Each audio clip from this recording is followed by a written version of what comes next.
The road not taken, ये poem Robert Frost द्वारा लिखी गई है। वो एक अमेरिकन पोएट थे। ये पोएम जो है, हमारे हमारे पास लाइफ में कई सारे ऑप्शंस होते हैं, उसमें से हम क्या डिसीज़न लेते हैं, किस ऑप्शन को चूज़ करते हैं, सेलेक्ट करते हैं, और उससे हमारे भविष्य में क्या हमारे ऊपर उसके अफेक्ट पड़ेंगे, ये पोएम पूरी तरह से उसी पर आधारित है। इस पोएम को मैं स्टैंजा वाइज एक्सप्लेन करूँगी, तो आइए सबसे पहले फर्स्ट स्टैंजा देख लेते हैं। Two roads diverged in a yellow wood, and sorry I could not travel both, and be one traveler long I stood, and looked down one as far as I could, to where it bent in the undergrowth. इस stanza में कवि Robert Frost अपनी एक यात्रा के बारे में बताते हैं, जिसमें वे किसी घने जंगल के बीच से होकर गुजरते हैं। पतझड़ होने की वजह से जंगल में अधिकांश पेड़ों के पत्ते पीले पड़ चुके हैं, जिसकी वजह से जंगल पीले रंग का दिखाई दे रहा है। कवि इस घने जंगल में आगे बढ़ते चले जाते हैं, और एक टाइम ऐसा आता है कि जब रास्ता दो भागों में बट जाता है। जैसे हमारे लाइफ में भी होता है कि हम ऐसी जगह पहुंचते हैं जहां पर हमें बहुत सारे ऑप्शंस में से एक डिसाइड करना होता है, और उसी पर हमारा फ्यूचर टिका होता है, और वो डिसीज़न हमें खुद लेना होता है। दोनों ही रास्ते घने जंगल झाड़ियों से घिरा हुआ दिखाई देता है, और यहाँ डिसीजन लेना, ऑप्शंस में से एक को चुनना पोएट के लिए बहुत ही टफ, मुश्किल हो जाता है कि वह कौन सा रास्ता चुने और कौन सा नहीं, क्योंकि वह केवल एक ही रास्ते में चल सकते थे।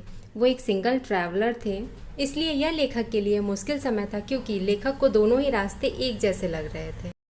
Second stanza. Then took the other just as fair, and having perhaps the better claim, because it was grassy and wanted wear. Though as for that the passing there had warned them really about the same. अब इन दोनों ही रास्ते को जो poet है वो बहुत ही अच्छे से देख रहे हैं, परख रहे हैं कि वो किस रास्ते पे जाएं। आखिरी में वो ये डिसीजन लेते हैं कि वो दूसरे रास्ते से जाएंगे।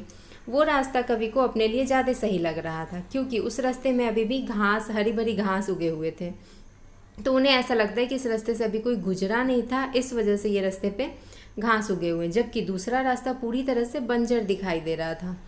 तो उनके हिसाब से वो रास्ता बंजर इसलिए दिखाई दे रहा था क्योंकि उस रास्ते से पहले यात्री गुजर चुके थे, और जब यात्री इस रास्ते से गुजर रहे होंगे तो उनके पैरों से जो घास थी वो सब दब चुके हैं, और इसी वजह से वो रास्ता बंजर दिखाई पड़ रहा था।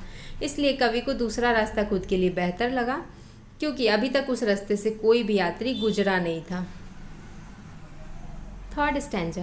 And both that morning equally lay in leaves no step had trodden black. Oh, I kept the first for another day, yet knowing how way leads on to way, I doubted if I should ever come back.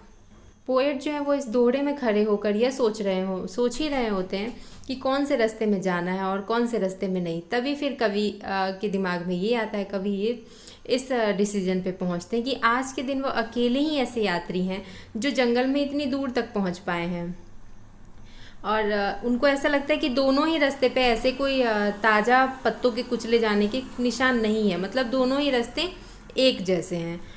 और फिर कभी दूसरे रास्ते में जाने का फैसला करते हुए ये सोचते हैं कि पहले रास्ते से वो फिर कभी चले जाएंगे, मतलब नेक्स्ट मॉर्निंग आकर के वो वापस आकर के दूसरे रास्ते पे भी चल लेंगे। वह इस जंगल में दोबारा पीछे आ पाएंगे भी या नहीं, ये उन्हें खुद भी नहीं पता है।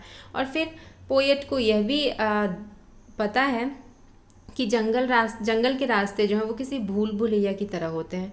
कौन सा रास्ता कहाँ मिलेगा किसी को नहीं पता होता, या फिर दोनों रास्ते आगे जाकर मिले हो ये भी नहीं पता। एक बार कोई रास्ता चुन लेने पर आप दोबारा उस जगह पहुंच पाएंगे या नहीं ये तो कोई नहीं जानता।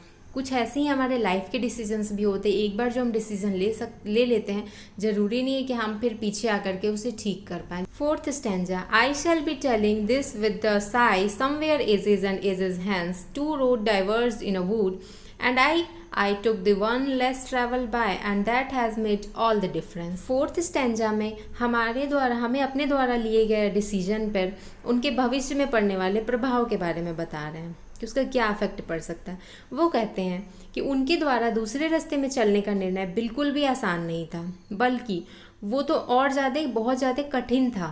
और आप भविष्य में जब भी वे उस घटना को याद करते हैं या करेंगे तो उनका मन चिंतित हो जाएगा, टेंस्ड हो जाएगा, चिंता से भर जाएगा, क्योंकि उनके पास यह विकल्प था कि वे साधारण सीधे से रास्ते से जा सकते थे। फिर भी उन्होंने ऐसा रास्ता चुना जहाँ उन्हें नहीं पता था कि क्या होने वाला है, और इसलिए उस डिसीजन ने उनके सोचने का तरीका ही बदल दिया, और अब उन्होंने अपने जीवन से सभी सिंपल रास्ते जो हैं उनको हटा दिया है।